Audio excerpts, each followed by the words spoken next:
Coucou tout le monde, j'espère que vous allez bien. Aujourd'hui je vais parler de... c'est dans le titre. C'est un truc un peu compliqué j'avoue, donc soyez gentils s'il vous plaît. Mais en gros ouais, je voulais parler de la discrimination que ma fille a pu vivre éventuellement dans son école au Japon. Et de comment ça se passe, de comment je gère ça, et de d'où ça vient, des trucs comme ça. Donc je voudrais commencer par dire que par exemple, pour ceux qui savent pas en fait, ma fille est née aux États-Unis et elle est donc... elle parle anglais et tout. Et elle a commencé sa scolarité aux États-Unis. Donc le jardin d'enfants, elle l'a fait aux États-Unis. Ce qui s'est passé déjà, c'est que là... Juste avant de commencer, je voulais vous dire que j'ai écrit un livre et vu les retours hyper touchants et positifs auxquels je m'attendais absolument pas, je me suis dit qu'il fallait que je vous en parle. En bref, c'est l'histoire de Laure qui se retrouve propulsée dans un monde où la société ne s'est jamais développée et en plus elle a perdu ses gosses, donc bon. Elle doit vraiment apprendre à naviguer ce monde en oubliant quasi tout ce qu'elle connaît. Le but pour moi et celui du lecteur aussi est d'exposer l'impact de la société sur notre mode de pensée et de vie. Est-ce que ce qu'on juge normal est finalement si normal que ça? C'est à vous de le découvrir avec De sable et de sang de Mandarine Roxane, oui c'est moi, dispo en Kindle ou en papier à 15€ seulement sur Amazon. Lien dans la description. En fait, elle a pas été discriminée par les autres enfants. Enfin si, elle est rentrée quand même une ou deux fois à la maison en faisant le signe qu'on fait aux enfants asiatiques. Vous savez très bien duquel je parle. Et on lui a dit que il fallait pas qu'elle le fasse et qu'on comprenait pas pourquoi il y avait des gens qui lui avaient fait. Enfin, on comprenait pas pourquoi elle connaissait ce signe-là. On comprenait pas pourquoi elle le faisait. Parce qu'autant au Japon, en fait, ils le font parce que ça veut dire renard. De faire les yeux comme ça veut dire renard. C'est pour ça que les renards, ils ont les yeux dans les dessins animés japonais très étirés comme ça, parce que ça représente le renard, quoi, pour eux. Donc quand tu fais ça, ça veut dire renard. Donc même Moshi, il avait pas compris directement quand il a commencé à faire ça. Moi, j'ai dit, non, ça veut pas dire renard. Enfin, c'est un. Et du coup, j'ai dû expliquer à Momo que c'était pas possible. J'ai dû en parler à l'école, qui m'a dit, oh, mais on sait pas d'où ça vient. Oui, et une fois aussi au parc, aux États-Unis, pendant la crise sanitaire, il y a quelqu'un qui l'a appelé Covid. Et j'étais là genre, quoi? Très bizarre. Un enfant, des enfants. Ça vient clairement de l'éducation des parents malheureusement. Il y avait des petits trucs comme ça. Mais en venant au Japon, je trouve que... Oui, je parlais de la langue tout à l'heure parce qu'en fait, Momo, du coup, du fait qu'elle parlait anglais à l'école, japonais à la maison et français avec moi, les professeurs là, je trouve que c'était une discrimination vis-à-vis des professeurs. Enfin, des professeurs vis-à-vis de ma fille. C'est pas facile pour moi de parler de ça parce que c'est très... Il y a beaucoup de choses, tu vois, et j'ai envie de résumer globalement le truc. Mais des professeurs vis-à-vis de ma fille qui voulaient pas qu'elle parle le japonais, le français à la maison. Ils disaient que c'était pas bon pour elle. Est-ce qu'on peut appeler ça la discrimination ou juste de l'ignorance? Je sais pas, en tout cas, moi je l'ai pas spécialement mal pris à l'époque, j'ai juste trouvé ça stupide. Et j'étais là genre, absolument pas, je vais pas arrêter de parler ma langue maternelle, et Moshi va pas arrêter de parler sa langue maternelle à notre enfant, juste pour vous. Enfin, c'est trop étrange parce qu'apparemment, d'un point de vue développemental, d'après les professeurs, elle était en retard. Pour moi, vous savez très bien ce que je pense de dire qu'un enfant est en retard dans quelque chose, à moins que ce soit vraiment un retard significatif. Je veux dire... retard mon cul quoi, franchement ta gueule, enfin vraiment genre ta gueule. Alors après je sais que les profs voulaient faire leur travail, mais je pense que quand on ne sait pas, on ne sait pas, et quand on sait pas, on peut parler, tu vois, je dis pas genre ferme ta gueule parce que tu sais pas, mais viens pas commencer à donner des conseils sur un truc dont tu ignores tout en fait. Donc voilà, tout simplement. Et en parlant de langue, je voudrais vous présenter le partenaire du jour qui est Rosetta Stone. Rosetta Stone, c'est une app d'apprentissage des langues qui utilise une méthode ludique, immersive, naturelle et fun pour apprendre. C'est comme une sorte d'immersion dans la langue et selon moi, vous savez très bien que l'immersion pour moi c'est primordial. C'est de cette façon-là que j'ai appris les langues le mieux et le plus rapidement. C'est pas du tout de la façon académique avec les bouquins. Non, c'était vraiment genre l'immersion. J'ai appris le japonais, à parler japonais. Hein. J'ai pas appris le japonais couramment, mais j'ai appris à parler le japonais en 3 mois en arrivant au Japon après avoir passé 2-3 ans à l'université à apprendre le japonais. Donc c'est vraiment pas du tout la même expérience, c'est pas du tout le même niveau quoi. Donc voilà. Et pareil pour l'anglais, en fait j'ai appris l'anglais toute ma vie parce que c'est une langue qui m'a toujours passionnée. J'ai appris toujours plus avec les musiques, avec regarder des films ou des trucs comme ça en anglais qu'à l'école tout simplement. Et j'ai surtout appris énormément une fois que j'ai emménagé aux États-Unis parce que là évidemment ça... immersion quoi, immersion. En fait Rosetta Stone ça fonctionne avec des images, des sons et en fait petit à petit vous devez associer les sons aux images, les images aux sons. The dogs are wet. The t-shirts are dry. Vous devez répéter aussi comme une personne native, vous écoutez une personne native parler et vous devez répéter. Le printemps commence. Le printemps commence. Grandmother. Grandmother. parfait, tu vois, t'es un ange. Vous savez à quel point pour moi c'est important en fait d'avoir un apport natif dans l'apprentissage de la langue. Tout doit pas être appris par un natif, enfin tout doit pas être enseigné par un natif, mais tout ce qui est accent et le feeling de la langue, pour moi ça doit être enseigné par un natif et pas par une personne dont c'est la langue secondaire par exemple, parce que du coup en fait elle ne sent pas la langue de la même façon jamais qu'une personne native, et du coup pour moi c'est très important que ce soit une personne native qui t'apprenne la langue, et ce sont des natifs en fait dans Rosetta Stone qui parlent, et du coup je trouve ça très bien. Et d'ailleurs si vous apprenez le japonais, sachez qu'il y a une nouvelle option dans la langue japonaise qui vous permet de passer dans l'écriture japonaise à l'écriture latine et vice versa, et moi je trouve ça super bien si vous êtes débutant et si vous n'avez pas encore des notions de japonais. N'hésitez pas à essayer Rosetta Stone si vous voulez apprendre de nouvelles langues. Et d'ailleurs c'est le bon moment parce qu'avec mon lien en description, vous aurez une remise exclusive jusqu'à 50% sur tous les abonnements ainsi que sur l'abonnement à vie à Rosetta Stone. L'abonnement à vie vous permet d'avoir accès à 25 langues différentes et d'apprendre à votre rythme. Le fait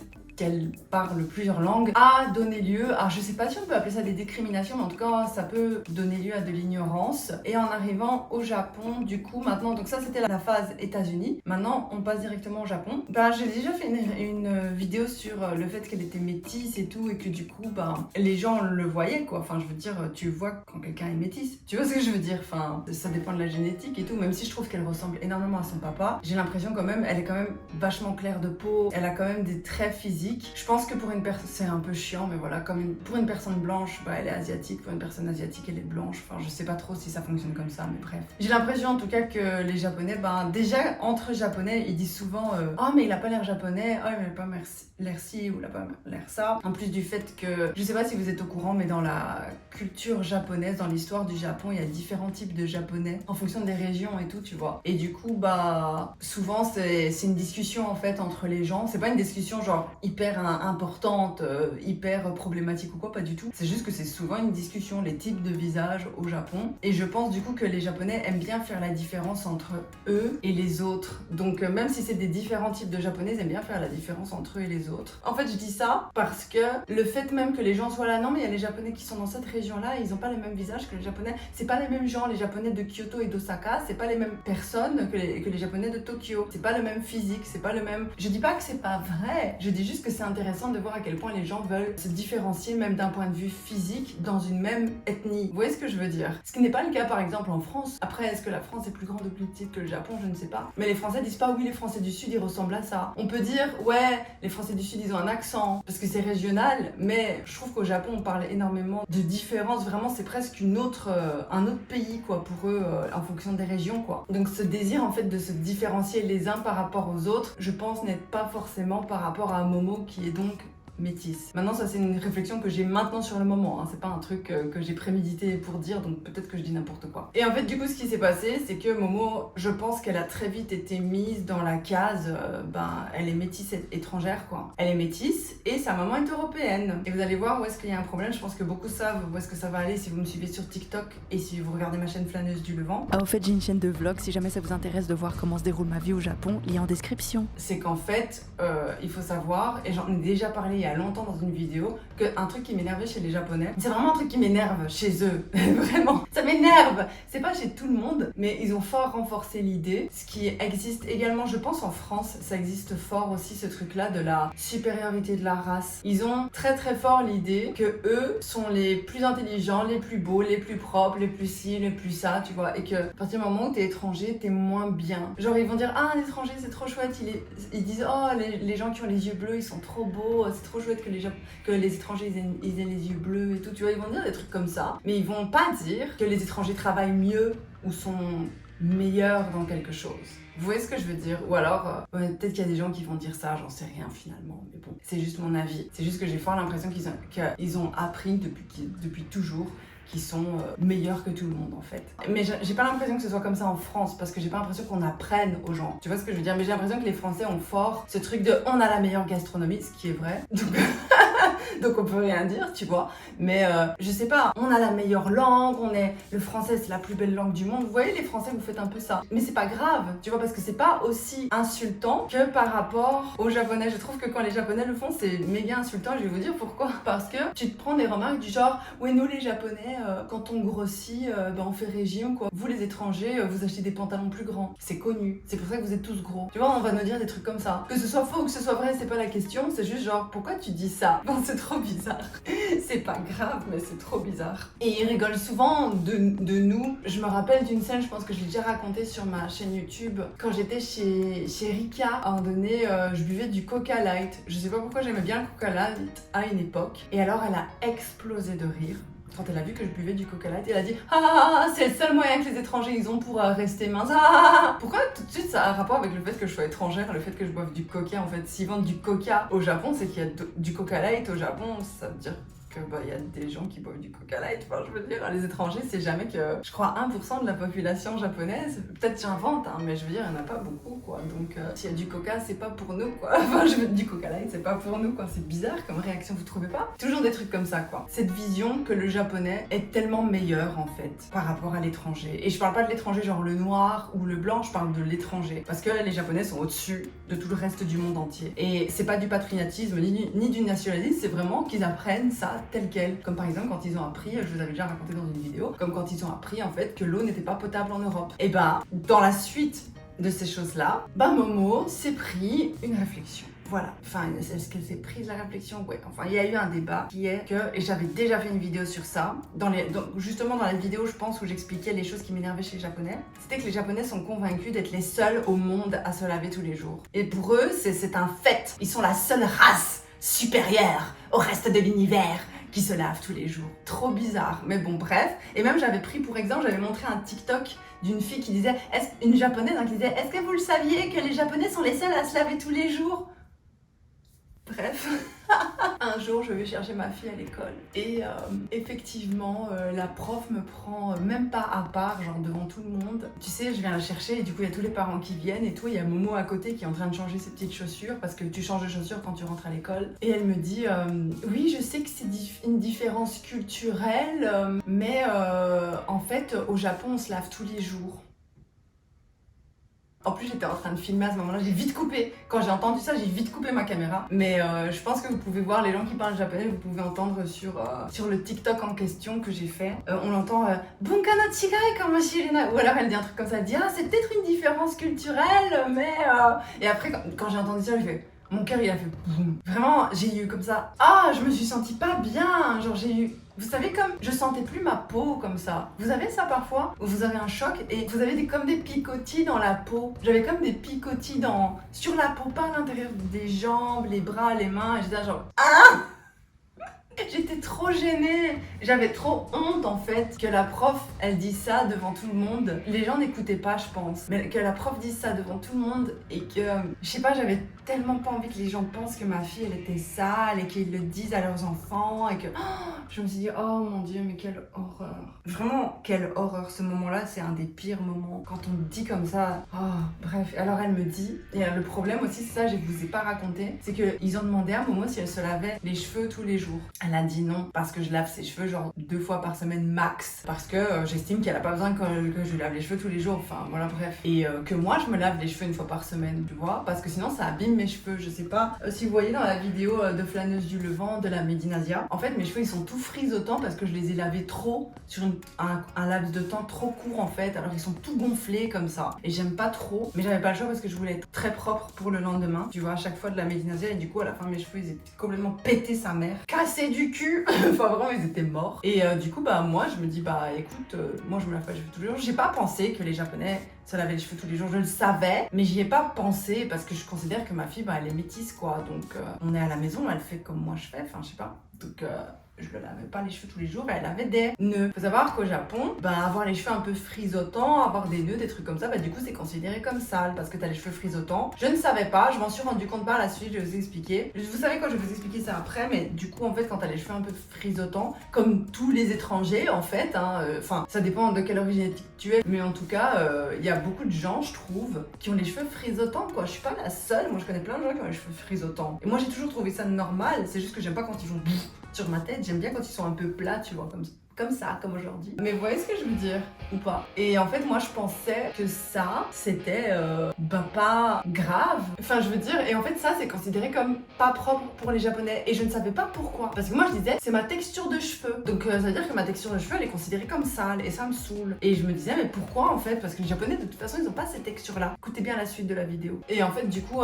comme quand ils ont demandé à Momo, est-ce que tu laves tes cheveux tous les jours? Faut savoir que, je sais pas dans quel contexte ils ont posé la question. Mais il faut savoir que les Japonais se lavent les cheveux en même temps qu'ils se lavent le corps. Donc tous les jours, ils se lavent les cheveux en même temps qu'ils se lavent le corps. Parce que moi, personnellement, je trouve que c'est une anomalie de la nature. C'est pas normal. Faut pas faire ça. Enfin, c'est quel gaspillage d'eau, de shampoing, les produits chimiques, tout ça. Mais attendez la suite de la vidéo. Sur le moment, moi, je pense comme ça. Je savais que les Japonais se lavaient les cheveux tous les jours, mais j'en pensais rien. Et du coup, ça fait que les enfants, ils ont toujours des cheveux vraiment nickel. Nickelito. Nickel. Et pas ma fille, du coup, elle avait les cheveux un peu pas frisottant, mais elle avait des nœuds et des trucs comme ça et que je voulais pas tirer dessus. D'ailleurs, merci à tous ceux qui m'ont dit d'acheter la brosse, la Tangler, ou je sais plus comment ça s'appelle. Ma soeur me l'a acheté et c'est incroyable. Ça a changé ma vie, cette brosse-là, les brosses démêlantes là. Rien à voir avec ce que j'avais avant. Enfin, j'ai quasi plus de problèmes pour coiffer ma fille. Il faut savoir qu'en japonais, du coup, il n'y a pas de sujet souvent dans les phrases quand tu poses une question. Donc, je ne sais pas comment la question a été posée à ma fille, mais la conclusion de sa réponse aura été qu'elle se lave pas tous les jours. Et je vous avoue que elle a 5 ans. Il y a des fois où elle prend pas son bain une fois sur le week-end. Si on reste à la maison, qu'on n'est pas sorti, on est samedi soir, t'es pas sorti de la journée, il a fait froid toute la journée, on est resté à l'intérieur. Parfois, skip le bain, tu vois. Ça arrive, c'est vrai. Mais pour l'école, à part... Donc vous savez quoi? Pour être tout à fait honnête avec vous, quand il a fait très froid, il y a une période où il a fait très froid ici. Il faut savoir que Momo n'est pas du tout habituée au froid, puisqu'elle est née dans le sud des États-Unis, où il fait très chaud tout le temps. Il y a une saison, c'est l'été. Et du coup, là, c'est vrai que ces jours-là, vraiment de très froid, elle prenait pas son bain. Parce que je voulais pas qu'elle soit mouillée et qu'elle ait froid. Donc c'est arrivé qu'elle skip une fois, maximum une fois. Le jour d'après, elle prenait d'office un bain, tu vois. Si elle n'était pas sale, elle skippait quoi. Mais c'est le maxi. Et je pense que ça, c'est un peu tout le monde en fait. Je suis sûre que les Japonais font ça aussi, mais ils le disent pas, c'est tout. Enfin, vous voyez ce que je veux dire? Parce que j'ai déjà parlé à des amis et tout, et ils skippent aussi de temps en temps quand il fait trop froid, quand ils ont pas le temps, quand ils sont fatigués. J'ai vu mes beaux-parents le faire, j'ai déjà vu Mochi le faire. Enfin, j'ai déjà parlé avec des amis qui le font. Faut arrêter en fait. Enfin, faut se calmer sur ça, mais bref. Donc je pense que c'est pour ça que les profs ont tiré la conclusion que ma fille ne se lavait pas. C'était hyper gênant. Sur le moment, du coup, quand elle m'a dit ça, moi je savais pas que c'était en rapport avec les cheveux. Donc je lui ai posé la question et vraiment c'était horrible pour moi de poser cette question. Je lui ai demandé est-ce que ma fille sent mauvais? Parce que moi je sens pas qu'elle sent mauvais, enfin je trouve pas qu'elle sente mauvais. Mais t'imagines si elle sentait mauvais pour eux et tout. Oh, quel enfer. J'étais trop mal. Je voulais pas poser la question mais j'ai demandé quoi. Elle a dit non mais c'est ses cheveux.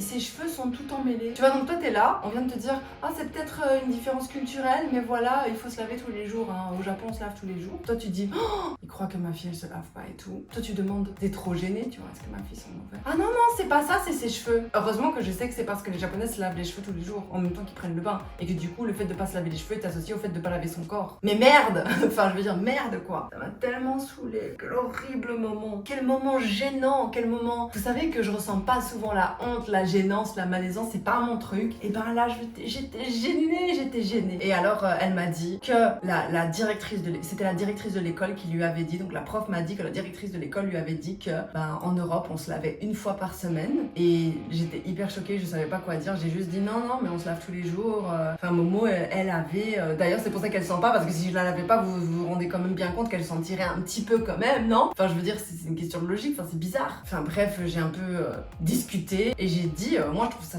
j'ai pas dit ça comme ça mais j'ai dit mais moi je suis pas pour laver les cheveux de ma fille tous les jours, je trouve que c'est pas bon, je trouve que c'est mauvais. Alors elle dit oui mais alors rattacher ses cheveux et tout. J'ai dit bon d'accord. Et finalement j'ai eu une discussion avec Mohi. Lui il est contre, mais moi j'ai dit écoute je vais commencer à laver les cheveux de ma fille tous les jours. J'ai commencé à laver les cheveux de Momo tous les jours. Il est contre, mais il est pas genre contre en mode ah non fais pas ça. Il est contre en mode mais t'as pas besoin de faire ça, c'est pas grave, on s'en fout de ce que les profs disent. Et je dis bah non parce que le problème c'est qu'ils le disent. Ils ont sûrement posé la question à Momo devant ses amis. Ils me l'ont dit devant ses amis qui n'écoutaient pas forcément, mais bref. Et j'ai pas envie qu'en fait elle soit discriminée par rapport à ça. Donc en fait je suis forcée, même si j'en ai pas envie, je suis forcée de lui laver les cheveux tous les jours à partir de maintenant. Et malheureusement, heureusement, je ne peux que au final donner raison au prof pour une chose. Et ça me fait chier d'un côté, mais bon, c'est que depuis que je lui lave les cheveux tous les jours, ses cheveux sont magnifiques. Moi j'ai vraiment cru qu'en lui lavant les cheveux tous les jours, elle allait avoir vraiment des cheveux hyper abîmés, secs, comme moi en fait. Moi si je me lave les cheveux tous les jours, ils sont secs, ils sont abîmés, ils sont cassants, ils font des frisottis, ils gonflent. C'est de la paille quoi mes cheveux si je les lave tous les jours. Alors que elle, je lui lave les cheveux tous les jours avec les mêmes produits que moi. Elle a des cheveux incroyables. Je sais pas si c'est le gène asiatique ou le gène japonais, je sais pas d'où ça vient. Je saurais pas dire, je sais pas si c'est parce qu'elle a les cheveux raides, parce qu'elle a les cheveux extrêmement raides. Est-ce que quelqu'un peut m'éclairer? Est-ce que les asiatiques qui regardent ma vidéo, si vous regardez ma vidéo, s'il y a des personnes asiatiques qui regardent ma vidéo ou métis asiatiques, est-ce que vous lavez les cheveux tous les jours? Et est-ce que vous aussi vous avez l'impression que quand vous lavez pas les cheveux, bah ça fait l'inverse que chez nous, que chez moi en tout cas les gens qui ont les cheveux comme moi. Nous, si on se lave trop les cheveux, on a des frisottis. Vous, si on vous lave pas les cheveux, vous avez des frisottis ou vous avez des nœuds et des trucs comme ça. C'est trop étrange. Bref, maintenant elle a des cheveux magnifiques, donc j'ai l'impression peut-être que ses cheveux vont plus vers les cheveux asiatiques, bah, du fait qu'ils soient raides, peut-être que ceci explique cela, somme toute. Mais elle a les cheveux quand même clairs, tu vois, donc c'est pour ça que j'avais quand même un doute. Et ils sont quand même fins. Ils sont quand même vachement plus fins que les cheveux des enfants que je vois ici, tu vois, je trouve. Mais apparemment, je pense qu'elle doit avoir le petit truc qui fait que bah, ça passe avec les produits et tout d'ici. Le petit truc japonais, je sais pas. Ça me fait chier, mais effectivement, ben, ses cheveux sont 10 000 fois plus gros maintenant qu'avant. Et hyper facile à coiffer maintenant. Déjà avant même d'avoir la brosse spéciale, en fait, parce que je l'ai acheté quand j'étais en Belgique. Enfin, ma soeur me l'a acheté quand j'étais en Belgique. Dingue les différences. Mais quoi qu'il en soit, le jour d'après, j'ai quand même été dire à la prof bah, que c'était faux en fait. J'ai juste dit ça, j'ai dit ça gentiment. J'ai dit écoutez, je sais pas pourquoi la directrice de l'école a dit ça, mais c'est pas vrai. Et alors la professeure a répondu ah oui, c'était peut-être il y a longtemps parce qu'en fait la prof, donc la directrice de l'école, elle a vécu en France il y a 20 ans de ça. J'en sais rien, mais en tout cas aujourd'hui c'est pas vrai. Enfin, je sais pas. Et c'est vrai aussi, les Français, vous avez une mauvaise image hein, au Japon, c'est ouf. Hein. Vous avez une image de gens hyper sales. Hein. Donc ça n'aide pas le fait que je sois francophone et que du coup je sois associée à vous, bande de puants. Vous êtes pas des puants, c'est pas vrai. Mais ça me fait rire, tu vois. Ça me fait rire, genre je suis discriminée parce que je parle français, je suis belge moi. Bah après c'est pas très différent, hein, soyons d'accord. Mais c'était une petite blague, ok? C'était une petite blague. Aux États-Unis, c'est les Européens qui ont une image de crasseux. D'ailleurs, je sais pas si vous voyez pas de temps en temps des blagues dans les films américains. Je sais pas comment c'est traduit dans les films américains en français. Je sais pas s'ils osent traduire ça comme ça, mais parfois ils disent, tu sais quand t'as des gens qui couchent un peu partout, qui sont sales ou qui ont une mauvaise hygiène de vie, ils disent allez mais venez avec nous et tout. Et alors ils disent mais nous on n'est pas français hein. Ou alors tu sais oui elle a des poils sous les bras, ça fait très européen. Ou des trucs comme ça, vous voyez ça? Et pas que ce soit ça hein, d'avoir des poils sous les bras, mais tu sais que la connotation dans le film signifie que la fille n'est pas propre. Tu vois, elle est européenne, elle a des poils sous les bras, elle est pas propre parce qu'elle est européenne et que les Européens sont sales et que du coup on associe. Bref, vous avez compris. Moi évidemment je m'en fous que vous ayez des poils sous les bras ou pas. Et je suis pas d'accord, je trouve pas que les Français soient crasseux pour le peu que j'en sache. Je suis pas du tout d'accord avec ça. Donc j'ai expliqué à la prof que c'était pas vrai du tout, que c'était pas bien de dire ça et que j'espérais vraiment que ça n'arriverait plus et des trucs comme ça. Je l'ai dit gentiment, hein. Je suis restée très très gentille parce que j'ai quand même envie que Momo soit bien traitée à l'école, tu vois. Et Momo est très très heureuse dans cette école. Quoi qu'il en soit, l'autre petit zigouigoui que j'ai eu après, c'est qu'après ça, une semaine après, et ça vous m'avez fait la remarque aussi, moi j'avais pas fait le rapprochement, je vous avoue, mais une semaine après, on m'a renvoyé ma fille à l'école parce qu'elle se grattait soi-disant. Et c'était juste après l'incident, c'était même pas une semaine après en fait. C'était il y a le week-end et après le mardi ou le mercredi. Le mardi, je crois, on m'a renvoyé ma fille à la maison parce que soi-disant elle se grattait. Ils m'ont appelé en me disant elle se gratte. Moi, ils m'appellent en me disant elle se gratte. J'ai l'impression que je vais la retrouver grattée au sang, en train de pleurer parce que tu m'appelles pour venir chercher ma fille. Tu me dis il faut qu'elle aille à l'hôpital, il faut qu'elle aille à l'hôpital. Moi, j'ai peur. Moi, je me dis je vais retrouver une gamine avec des grosses plaques, plein de boutons partout. J'arrive à l'école, il y a rien, il y a air. Même pas elle se gratte, même pas elle fait ça, même pas elle fait ça, même pas elle fait ah non, finalement, ça même pas. Il y a rien du tout. Je regarde sa peau, parce que moi j'avais peur. Je dis, oh maman, est-ce que ça va et tout. Tu vois, je regarde ses épaules, je soulève pour voir son dos, son ventre. Rien, même pas un petit bouton, mais rien. Merde. Et moi j'étais là genre, mais enfin, vous faites chier pas. Et j'étais en plus en plein dans les préparatifs pour partir à la Médinasia, quoi. Et à ce moment-là, bon, je la prends, je l'emmène à l'hôpital, puisque c'est ce que les profs exigent avant qu'elle puisse retourner à l'école. À l'hôpital, ils me disent qu'elle a rien. Ok, j'ai passé 4-5 heures de mon après-midi à ça, alors que je devais préparer les valises, avancer dans les tournages, avancer dans mon travail et tout, mais bref, c'est pas grave. J'ai dit à Momo, Momo, est-ce que c'est toi qui as abusé dans tes propos? Parce que c'est chaud, quoi. Et en fait, j'avoue que c'est pas bien ce que je vais dire, mais j'avoue que c'est plutôt vers cette théorie-là qu'on est parti avec Mochi. C'est que Momo aime bien qu'on s'occupe d'elle. Voilà, ça c'est vrai, c'est un trait de personnalité qu'elle a. Je pense que qui n'aime pas qu'on s'occupe d'elle? Et je pense que comme elle est tellement habituée à la maison, à tout le temps être avec moi depuis qu'elle est toute petite, elle a été très très rarement séparée de moi, elle a l'habitude en fait, et ça c'est aussi une réflexion que ma maman m'a faite et que certains membres de ma famille me font, pas méchamment du tout, mais qui me disent en fait elle est tellement habituée à ce que tu sois tout le temps là à son service que elle pense que tout le monde est un peu à son service, et du coup ça lui gratte un petit peu et ça devient toute une histoire pour qu'on s'occupe d'elle. Peut-être, c'est pas du cirque, c'est pas ce que j'essaye de dire. Ce que j'essaye de dire c'est que à la maison elle me dit ça gratte, je fais oh ça gratte, mais c'est pas grave, viens, on va mettre de la crème, tu veux que je te fasse des bisous, des trucs comme ça. Et en fait je pense qu'elle a dit à l'école que ça grattait et que personne n'en a rien fait dans un premier temps, et que du coup elle a insisté sur le fait que ça lui grattait. Vous voyez ce que je veux dire? Je pense que ça lui grattait vraiment à un donné, tu vois, qu'elle a dû avoir tu sais, le vêtement, l'étiquette du vêtement qui la grattait, ou qu'elle a joué, qu'elle s'est un peu grattée, je sais pas, et que c'est devenu, ça a pris des proportions incroyables, qu'elle a commencé à mettre la pression au prof en disant ça gratte, ça gratte, ça gratte. Moi je pense que c'est plutôt ça qui s'est passé, et je le voyais vraiment comme ça. Donc j'ai eu une discussion avec elle en lui disant écoute, si ça gratte vraiment tu le dis, mais le problème c'est que là t'as gâché ton après-midi, t'aurais pu rester à l'école jouer avec tes amis, t'as passé l'après-midi à l'hôpital à attendre dans une salle d'attente. Donc j'ai eu une grande discussion avec elle sur ça, en disant bon, la prochaine fois, ça gratte un peu, ok, tu passes à autre chose, ça gratte un peu, tu peux le dire au prof, et après si ça gratte pas vraiment fort, tu me le diras à la maison et on verra ce qu'il en est à la maison. Mais là, par contre, t'as perdu toute ton après-midi, alors que tu vas bien. Si tu n'es pas bien, évidemment, bien, on y va et tout, mais si c'est supportable et si ça va, enfin je veux dire, c'était difficile, c'est très difficile en fait d'expliquer ça à un enfant. Mais quand j'ai posté la vidéo sur TikTok, parce que j'avoue que moi j'étais un peu exaspérée par le fait que les profs m'appellent parce qu'elles se grattent, enfin je veux dire, bref. Beaucoup de gens ont dit, ouais c'est parce que c'est en rapport avec le fait qu'ils disaient qu'elles se lavaient pas. Et franchement, maintenant que j'y pense, franchement c'est possible aussi. J'y ai pas du tout pensé sur le moment, mais en vrai c'est grave possible que c'est en rapport avec le fait que comme ils pensent qu'elle se lave pas, malgré le fait que maintenant je la lave systématiquement, maintenant je m'en bats les couilles, il fait froid.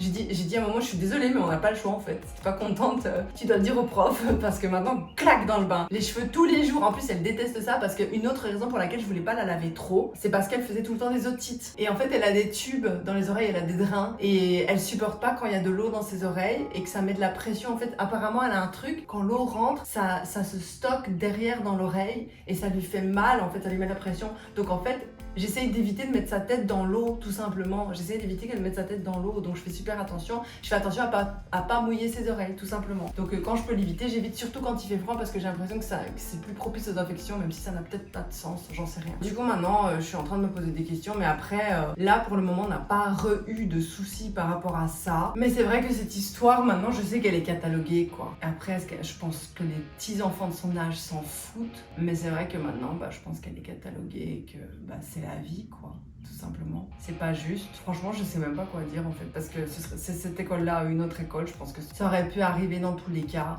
Et voilà, tout simplement. Donc ça, c'est les gros trucs de discrimination, on va dire, je pense que Momo a vécu depuis qu'elle est là. Elle a pas vécu des remarques, des trucs comme ça, parce que je pense que les enfants, vraiment, ils s'en foutent un peu du fait. Ils sont trop habitués maintenant à voir des étrangers, la vérité.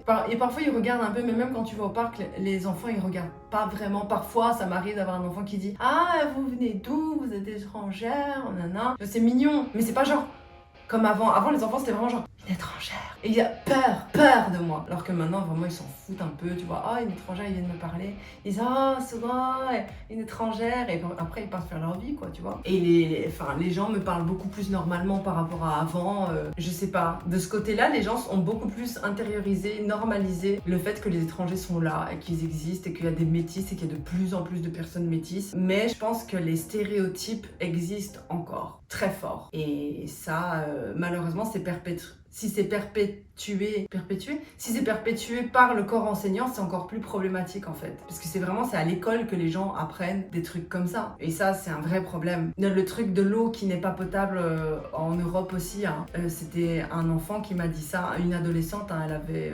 15-16 ans, et elle m'a dit que c'était son prof qui lui avait appris ça, que l'eau était pas potable en Europe. Ils y sont pour rien, c'est comme ça qu'ils apprennent les choses, quoi. Malheureusement, et c'est comme ça partout, hein. C'est pas qu'au Japon. Hein. C'est pas qu'au Japon, voilà, nous aussi on fait ça. Je suis convaincue que nous aussi on fait ça. On a appris des choses sur des ethnies entières qui étaient complètement fausses et qui ont servi l'agenda politique des plus grands, entre guillemets. J'ai l'impression que c'est un peu ça qui se passe au Japon également. Et en fait, le Japon ne fait pas exception à la règle, tout simplement, voilà. Mais c'est juste un peu fatigant, tout simplement. C'est la vie.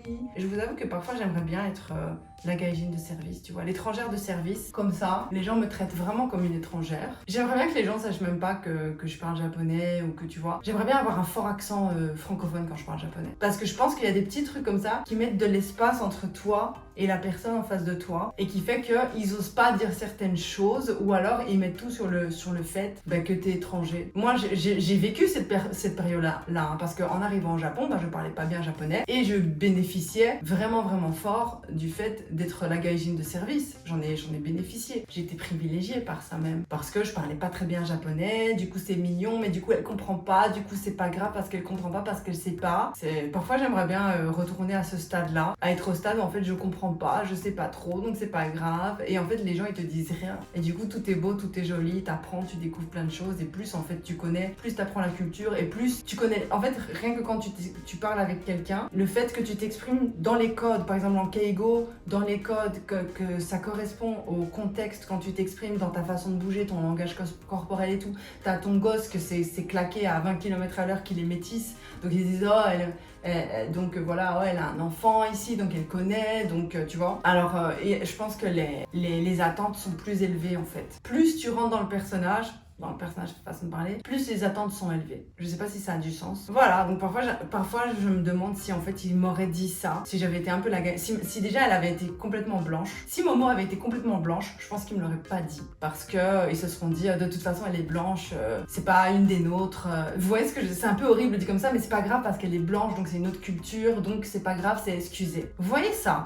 De toute façon, elle sait pas, tu vois. Et si j'avais pas parlé bien japonais, ou si j'avais baragouiné un peu, de toute façon, on n'aurait pas pu avoir cette conversation, ils n'auraient pas osé se lancer dans une conversation compliquée. Et je pense qu'ils se seraient juste dit, ah mais elles savent pas, ils sont dans leur bulle, ils savent pas. Ils auraient pas osé, je pense. Vraiment, si j'avais eu un enfant qui parlait pas bien japonais, ils auraient pas osé faire les choses qu'ils ont faites. Tout simplement dire les choses qu'ils ont dites, faire les choses qu'ils ont faites. Et ça, je trouve pas ça juste non plus, en fait. C'est un peu triste hein, comme vidéo, j'avoue, parce que j'ai le seum. En fait, c'est la vidéo du seum. Écoutez, c'est comme ça, hein, on s'accroche, c'est pas grave non plus, c'est pas la fin du monde. Hein. Il y a plus grave dans la vie. Hein. Là, je suis en train de me plaindre, mais en fait, t'as vraiment des gens qui sont discriminés de façon à vraiment avoir une vie horrible. Genre, ils se font taper dessus pour leur origine ethnique, leur orientation de genre, leur religion et tout. Donc, je suis pas vraiment sûre que c'est très très grave. Donc, ça pourrait être plus grave, mais ça reste grave, c'est ça que je veux dire. Avant de partir, n'oubliez pas d'aller voir mon lien en description pour profiter de la promotion des abonnements à Rosetta Stone. Et moi, je vous fais des bisous!